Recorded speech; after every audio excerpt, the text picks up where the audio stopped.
Сайн байцгаана уу хүмүүстээ. Солонгаа агшин байна. Та нар гэрээсээ цуглаа хүртэл хэдэн минут зарцуулдаг вэ? Магадгүй зарим найз маань гэрээсээ цуглаа хүртэл 5 минут явдаг гэж магадгүй те. Харин зарим нэг найз маань 30 минут зарцуулдаг баг.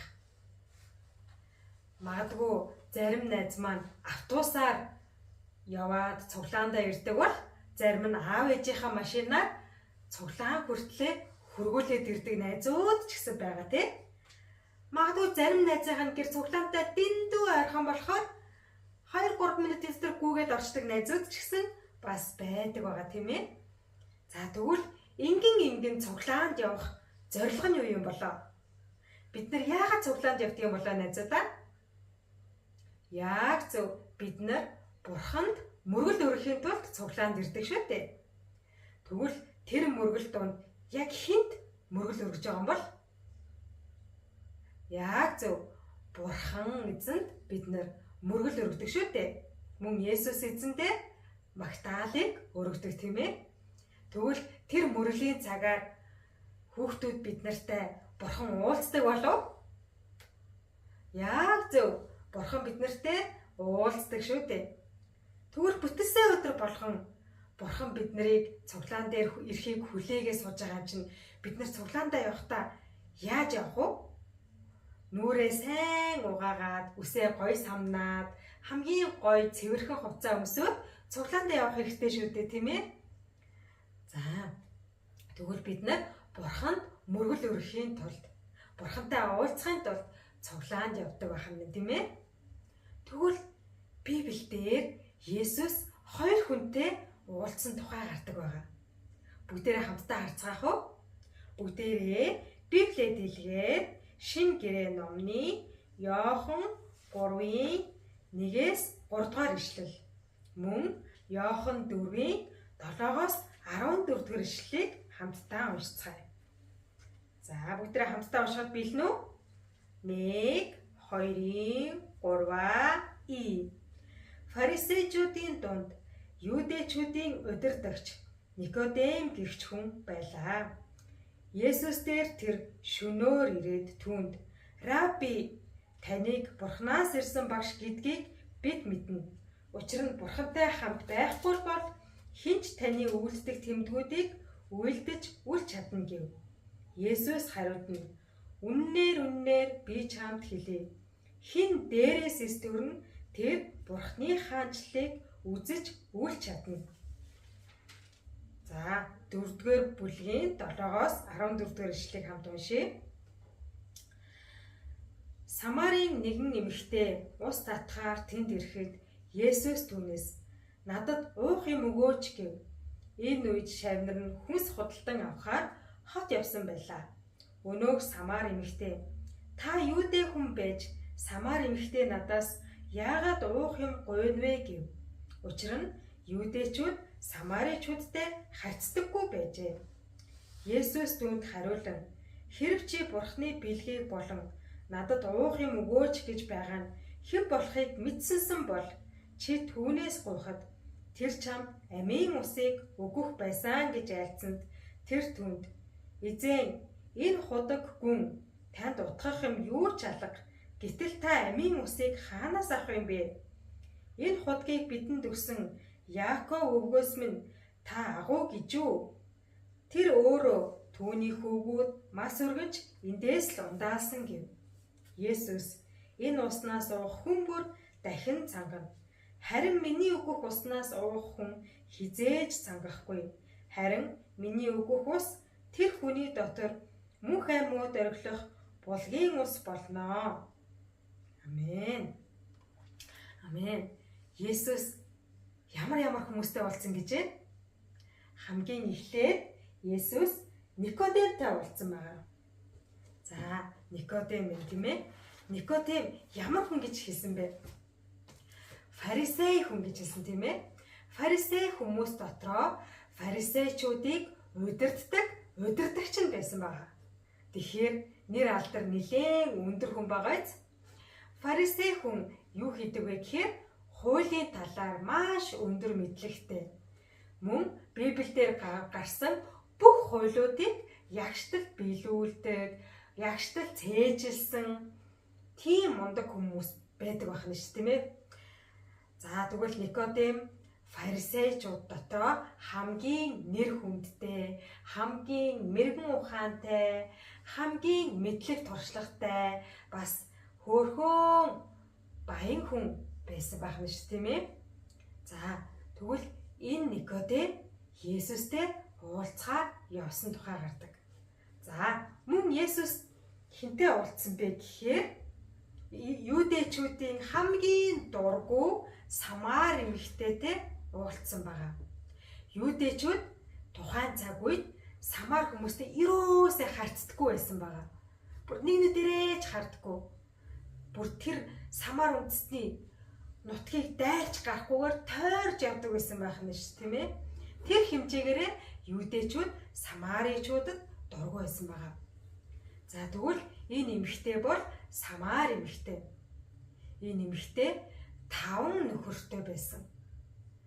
Нэг зэрэг 5 нөхөртэй байсан гэж үү? Үгүй.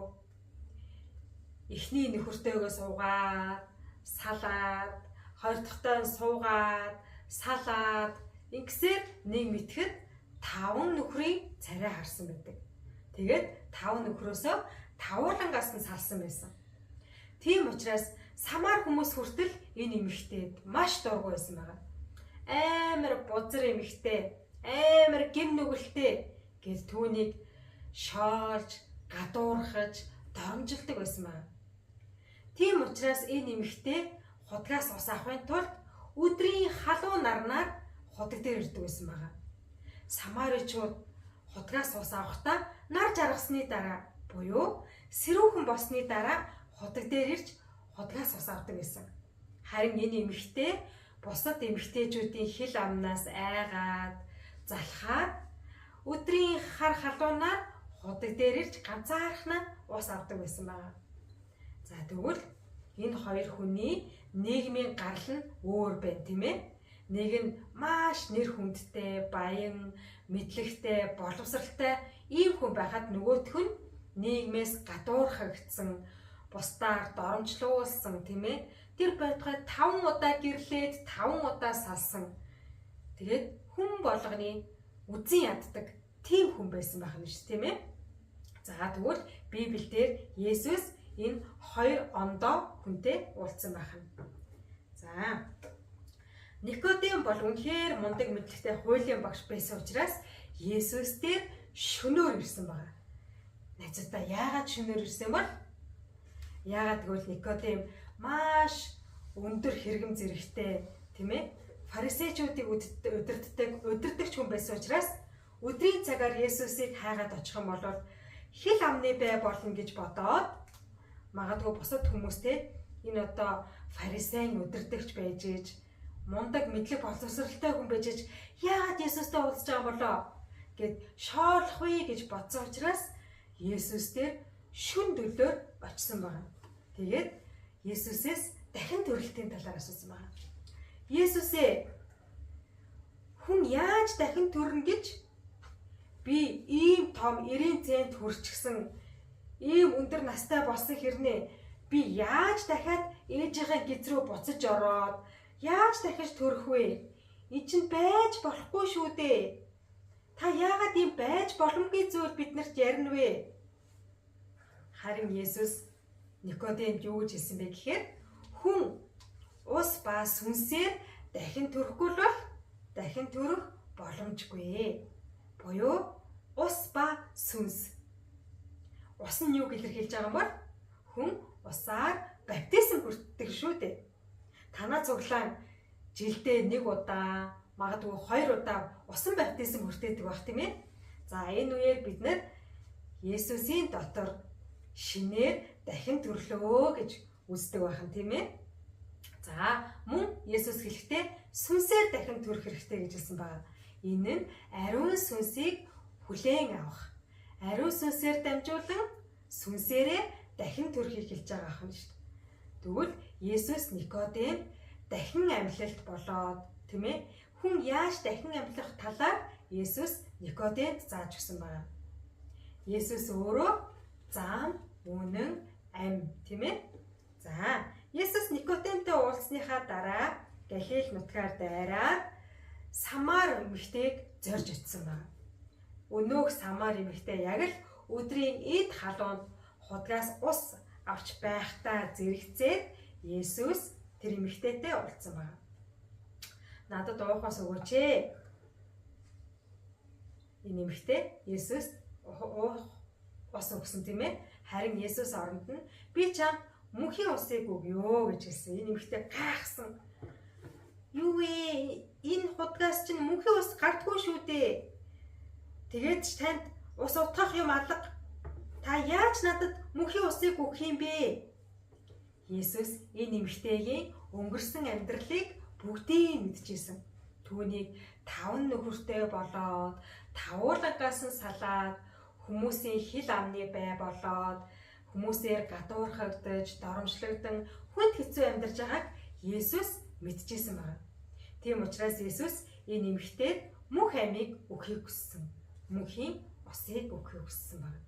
Тэгээд би бол мөнх амийг өгөгч мөнхийн ус байна. Би бол мөнх ам байна. Надад итгэдэг нь хизээж мөхөхгүй. Харин мөнх амтай болно гэж Есүс Самар эмэгтэйд зааж өгсөн байна. Тэр эмэгтэй үнэхээр их баярлсан тийм ээ. За, тэгвэл найзуудаа Есүс яагаад гарал үүслэн тис амтаа 2 хүнтэй уулзсан болоо? Никодем бол маш мэдлэгтэй, мэрэгүү ухаантай, боловсралтай, тийм ээ, баян, нэр хүндтэй ийм хүн байсан. Харин Самар эмэгтэй бол юу ч байхгүй, мэдлэг, боловсрал байхгүй, тэрч байтугай бусдаар чичлүүлж, бусдаар доромжлуулж, тийм ээ, бусдын элэг доог болж амьдарч исэн ийм эмэгтэй байсан байгаа.